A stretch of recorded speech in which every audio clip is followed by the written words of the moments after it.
অনেকে জীবন সঙ্গী ঠিক করার জন্য ফেম করে, ফেম ফেম। আব্বা আমি এটারই কইরাম, এটারা সারা জীবনে কোনোদিন বিয়ে করতাম না। বাপে কয় না এটার বিয়ে দিতাম না, এটার লগে বিয়ে হইতো না। ভাত বন্ধ, খানা বন্ধ, ঘুম বন্ধ, এই বন্ধ সেই বন্ধ করতেই আছে। এবার বাপের মাইয়া লাগে, আচ্ছা যা করাই দিলাম। 6 মাস পরে কয় আব্বা এতির লগে আইন সংসার করতাম না।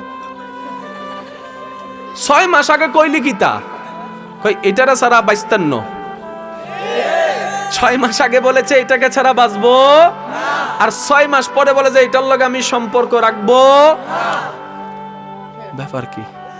বাছাই যখন আমাদের 50-50 চান্সেস, সঠিকও হতে পারে ভুলও হতে পারে। বাছাই এবং সিদ্ধান্ত যেখানে রবের, বিন্দু পরিমাণ ভুল। আইফোন ব্যবহার করলে হবে না, আইফোনের দামও বুঝতে হবে তো। এই যে কথা কয় না, ঠিক না বে ঠিক? দাম যখন বুঝতে পারছে তখনই তো আইফোন কেনার জন্য কিডনিও বিক্রি করে লাই অনেকে। এটা কথা কয় না, ঠিক নি? দাম যদি বুঝেন তাইলে দাম আছে, আর যদি দাম না বুঝেন তাহলে মা বাবারও দাম নাই।